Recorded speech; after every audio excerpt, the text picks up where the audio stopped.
Imagine risking your time, your energy, your reputation, even your peace, to save someone who had no one else. You defended them when everyone abandoned them.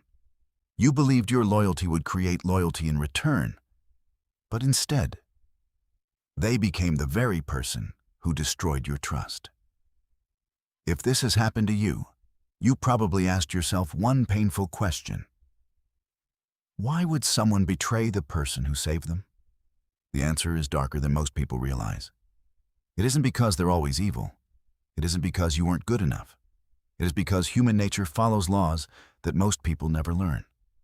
Today, we'll uncover one of the oldest psychological truths ever observed, a principle echoed by Machiavelli centuries ago, yet still shaping friendships, families, workplaces, and relationships today. Before we begin, write this affirmation in the comments. I value wisdom over approval. One simple sentence, because the people who seek wisdom stop repeating the same painful mistakes. Now, let's begin. Most people believe that when you save someone's life, stand beside them during their darkest hour, or help them overcome a crisis they could not face alone, you earn a place in their heart forever. It seems like the natural order of things. We are taught that kindness creates loyalty and that generosity is always remembered.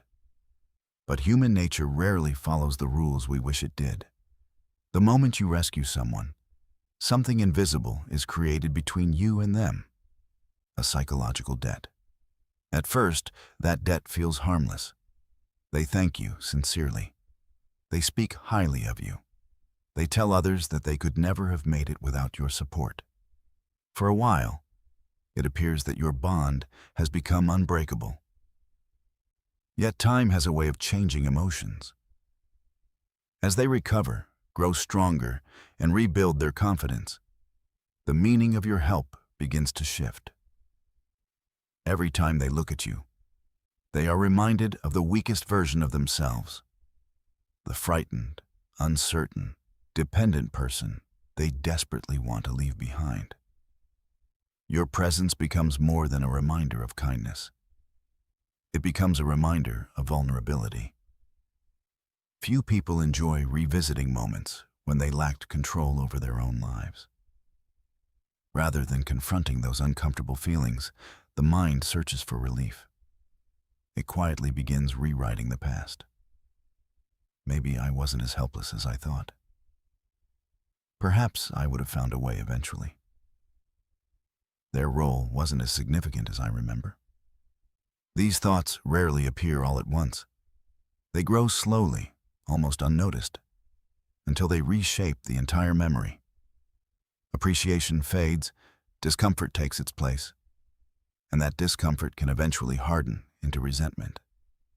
Ironically, the more completely you lifted someone out of despair, the more difficult it may become for them to see you without reliving the pain of needing help. Instead of embracing the person who saved them, they distance themselves from the living reminder of a chapter they wish had never existed. In trying to erase the memory of their own weakness, they often begin by erasing the importance of the one who stood beside them. Gratitude is one of the most sincere emotions a person can experience. Yet it is also one of the easiest to lose. In the moments immediately after receiving help, people often feel deeply thankful. They recognize your sacrifice, your patience, and the difference you made in their lives. They may promise never to forget what you did for them. And in that moment, they genuinely believe it. But gratitude lives in the present, while pride grows stronger with time. As people recover from hardship, their confidence slowly returns. The fear that once overwhelmed them begins to fade, and with it, the emotional intensity of the memory. What once felt impossible now seems manageable. The crisis becomes a story from the past instead of a reality they still carry. This change creates a subtle psychological conflict. If they continue giving you full credit for helping them survive, They must also continue admitting that they once depended on someone else. For many people, that admission becomes increasingly uncomfortable. Independence is one of the deepest human desires. We want to believe we shaped our own destiny, overcame our own obstacles, and earned our victories through our own strength. To protect that belief, the mind quietly edits the past. It doesn't always erase your contribution completely. Instead, it gradually reduces it. They gave me advice, but I made the final decisions. They opened the door, but I walked through it.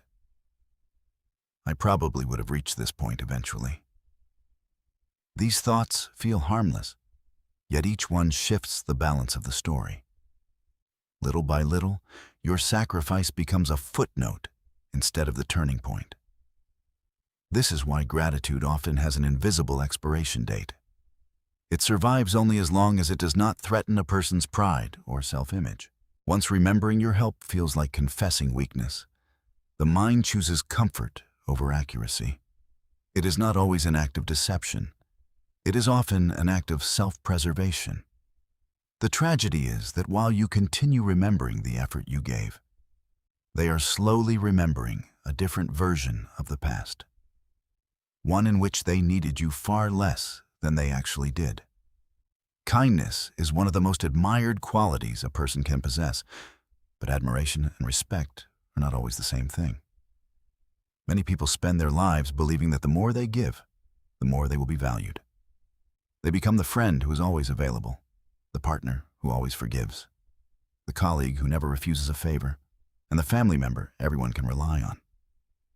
They sacrifice their own time, energy, and peace, believing that endless generosity will secure lasting appreciation. At first, it often does. People thank you, praise your selflessness, and celebrate your willingness to help. But human psychology has a habit of normalizing whatever becomes constant. What was once extraordinary slowly becomes expected. Your sacrifices are no longer viewed as gifts, but as part of your role. The more consistently you place yourself second, the more people begin to assume that is where you belong. Without realizing it, you teach others how to treat you. Every time you abandon your own boundaries to solve someone else's problem, you quietly send a message that your needs can wait. Over time, that message becomes their expectation. Respect begins to fade because respect is closely tied to perceived value, and value often depends on scarcity. People tend to appreciate what they might lose far more than what is always available. Someone who knows when to say no often commands more respect than someone who never does. This is not because refusing help is noble, but because boundaries communicate self-worth. They show that your time and energy have value. Unlimited kindness without limits can unintentionally signal desperation for approval rather than confidence. And people instinctively respond differently to those who seek approval than to those who quietly respect themselves. This is one of the paradoxes of human nature. The person who constantly rescues everyone may eventually become invisible, noticed only when they stop giving. Their absence creates more impact than their presence ever did. True generosity is not measured by how much of yourself you sacrifice.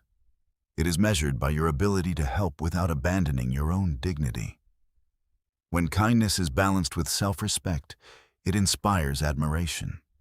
When it exists without boundaries, it is often mistaken for weakness, even when it comes from the strongest heart. Not every betrayal begins with open hostility. In many cases, it develops slowly beneath the surface, hidden inside emotions that neither person fully notices at first. One of the most powerful of these emotions is resentment. It rarely appears immediately. In the beginning, the relationship is often defined by gratitude. The person you helped may genuinely appreciate what you did for them. They may look up to you, trust your judgment, and even feel inspired by your strength during their weakest moments. But as time passes, something subtle begins to change. Human beings naturally compare themselves to others, especially to those who played a significant role in their turning points. Without realizing it, they start measuring their progress against your presence. Every achievement they make while remembering your help can create a quiet tension inside them. Instead of purely celebrating their growth, they also become aware of the gap that once existed between who they were and who they are now. And in that comparison, discomfort begins to grow. It is not always directed at you at first. It may appear as small irritations, brief moments of emotional distance, or unexplained shifts in attitude. But over time, that discomfort needs a target. The mind seeks an explanation for why being around you feels emotionally complicated. Rather than confronting their own insecurities, it becomes easier to reinterpret your role. Your kindness is no longer seen purely as generosity. It begins to be reframed through suspicion, criticism, or selective memory. They may start questioning your motives, minimizing your impact, or focusing on your imperfections. This mental shift creates emotional relief because it reduces the sense of indebtedness and comparison. Once that narrative takes hold, resentment can quietly replace gratitude. And when resentment grows strong enough, it often justifies distance or even betrayal. The painful part is that from your perspective, nothing obvious changed. You remain the same person who helped them. But inside their mind, the story has already been rewritten in a way that makes separation feel necessary, even deserved. Every person builds an internal story about their life, and that story is central to their identity. It defines who they are, what they survived, and how they overcame their struggles. It gives meaning to pain and structure to chaos. When someone enters that story as a rescuer during a critical moment, the narrative changes in a way that is not always comfortable for the one being helped. Suddenly, the turning point of their life is no longer something they accomplished alone. It becomes connected to another person. At first, this can feel comforting. They may even express deep gratitude and recognize that they would not have made it without you. But as time passes and their confidence returns, another psychological process begins to emerge. Independence becomes emotionally important again. People naturally want to feel that their survival, success, and growth belong entirely to them. The idea that someone else was responsible for a pivotal transformation can slowly become difficult to accept. Not because it is false, but because it challenges their sense of self. To resolve this internal conflict, the mind begins to adjust the narrative. Your role becomes minimized, reinterpreted, or reframed. Instead of being the reason they were saved, you become a temporary influence, a support system, or simply someone who was there at the right time. In some cases, this shift goes further. They begin to distance themselves from you, not necessarily out of hatred, but out of a desire to reclaim authorship over their own story. If they can prove they no longer need you, then they can fully believe they were never truly dependent. This is why betrayal can feel so irrational from the outside. You see continuity. They experience transformation. You remember saving them. They remember becoming someone who no longer needs saving. In extreme cases, rejecting or even opposing the person who once helped them becomes symbolic proof of independence. It is not always personal in the way it appears. It is often psychological, a final attempt to rewrite the story so that they remain the sole author of their identity. At first glance, being indispensable seems like a powerful position to hold. It feels safe to be the person everyone relies on, the one no situation can function without. Many people unconsciously strive for this role in relationships, friendships, workplaces, and families. believing that if they become essential enough, they will be valued, protected, and never replaced. But human psychology reacts differently to dependence than we often expect. When someone begins to feel that they cannot function without you, that dependence does not always create gratitude. Over time, it can create pressure. And pressure, when it becomes too heavy, often triggers resistance instead of appreciation. People naturally seek autonomy. They want to feel capable of handling their own lives, making their own decisions, and solving their own problems without external control. When your presence becomes something they perceive as necessary for their functioning, it can begin to feel like limitation rather than support.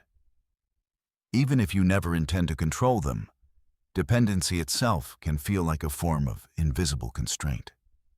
As a result, the very thing that makes you valuable can also become the thing they want to escape. This is where the paradox begins. The more essential you become, the more threatening your absence feels, and the more urgently people may seek to reduce their reliance on you. Sometimes that reduction is gradual, expressed through small acts of independence. Other times, it is abrupt, even destructive, as they attempt to prove to themselves that they can stand without you. In extreme cases, this can lead to rejection of the very person who once supported them the most, not because your help was harmful, but because the emotional weight of needing you became too uncomfortable to carry. This is why relationships built entirely on dependence often struggle to survive long-term. True stability does not come from being irreplaceable, but from being respected while still allowing others the space to exist independently. The wisest approach is not to make yourself the center of someone else's survival, but to ensure that your presence strengthens their ability to function without you. Otherwise, the role of being indispensable can quietly transform from a position of value into a position that others eventually feel compelled to escape. The mistake most people make is not in helping others, but in misunderstanding what help is meant to create. They believe assistance should lead to lasting gratitude, loyalty, and emotional attachment. But wisdom sees something different. True help is not about securing someone's dependence on you. It is about increasing their ability to stand without you. When support becomes a form of permanent rescue, it quietly distorts the balance between two people. One becomes the giver of solutions, the other becomes the receiver of them. And over time, that imbalance reshapes the relationship itself. The wise understand that every act of support should carry an invisible limit. They guide instead of carrying. They teach instead of replacing effort. And they step back once stability begins to return. This does not come from coldness, but from an understanding of human nature. People grow stronger when they are challenged to use their own strength, not when every obstacle is removed for them. When someone is constantly saved, they may feel protected in the moment, but weakened in the long term. And weakened people often experience discomfort when reminded of their dependence. That discomfort can later be misdirected toward the very person who helped them. The wise avoid becoming the center of someone else's recovery story. Instead, they position themselves as a bridge, not a destination. They allow others to cross, but do not ask to be carried across with them. This creates relationships that are built on mutual respect rather than emotional debt. It also protects both sides from the silent resentment that often grows in unequal bonds. The strongest form of generosity is not endless giving, but giving that empowers. And the highest form of intelligence in human relationships is knowing when your involvement should end. Because in the long run, people do not stay loyal to those who saved them the most. They stay close to those who allowed them to become capable of saving themselves. Most people only understand the true nature of betrayal after they have already experienced it. They look back and try to find a single mistake, a single moment where everything went wrong. But the reality is usually more complex. It is rarely about one action. It is about expectations built over time, emotional imbalances that were never addressed, and human psychology that operates far deeper than intention. You may have helped someone with sincerity, sacrificed for them without hesitation, and believed that your actions would permanently define your relationship. But human memory does not preserve emotions in a fixed state. It changes as people change. The person you once saved is not the same person who remembers being saved. Their identity evolves, their pride strengthens, and their need to see themselves as independent grows with time. In that transformation, the meaning of your role can also shift. What was once seen as salvation may later be seen as something they needed to outgrow. This is where many people feel confused and hurt, because they assumed that goodness creates permanence. But human relationships are not preserved by past actions alone. They are shaped continuously by perception, emotion, and self-image. Understanding this does not mean becoming cold or distant. It means becoming aware. It means recognizing that helping others is not a transaction that guarantees loyalty, but a reflection of character that stands on its own.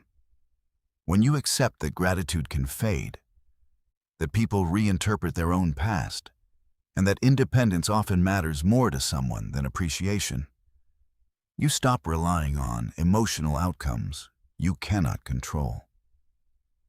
The lesson is not to stop helping. The lesson is to help without attaching your peace to how others remember it. Because the most painful betrayals are not always about malice. They are often about people rewriting their story in a way that allows them to feel whole again. And once you understand that, you no longer measure your actions by how they are repaid, but by whether they were true to who you are. If you've made it this far, you already understand something most people only learn through experience. Human behavior is not always loyal to gratitude, and memory is not always loyal to truth. People change, stories get rewritten, and even the deepest moments of connection can be reframed over time. That doesn't make kindness wrong. It just makes it incomplete as a strategy for predicting how others will behave. What matters now is what you do with that awareness. You can either become bitter about it, or you can become precise. You can stop expecting emotional guarantees from human nature and start building your choices on clarity instead of assumption. Help when you choose to help. Give when it aligns with your values. But never outsource your peace to how someone else remembers you. Because the strongest position you can hold in life is not being needed, or being praised, or being remembered perfectly. It is being grounded enough that other people's shifts in loyalty, memory, or perception do not shake your sense of who you are. If this message made sense to you, leave this affirmation in the comments. I help without attachment, and I protect my peace without guilt. Not because it sounds powerful, but because it reminds you of something essential. You are responsible for your actions, not for how others rewrite them later.